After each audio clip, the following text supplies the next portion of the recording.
Hi everyone, on Windows 11, when you create an account using a Microsoft account, it will get your online profile picture, and if you create a local account, the system will assign a generic image.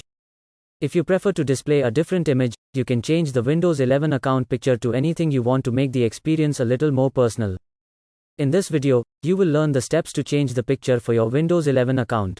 First, open Settings and click on Accounts. Next, click the Your Info page on the right side, and in the Choose a File setting, click the Browse Files button. Next, select the new picture for your Windows 11 account. Once you complete the steps, the account will reflect the new changes.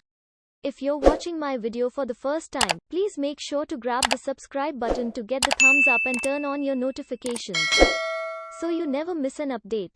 See you in the next video.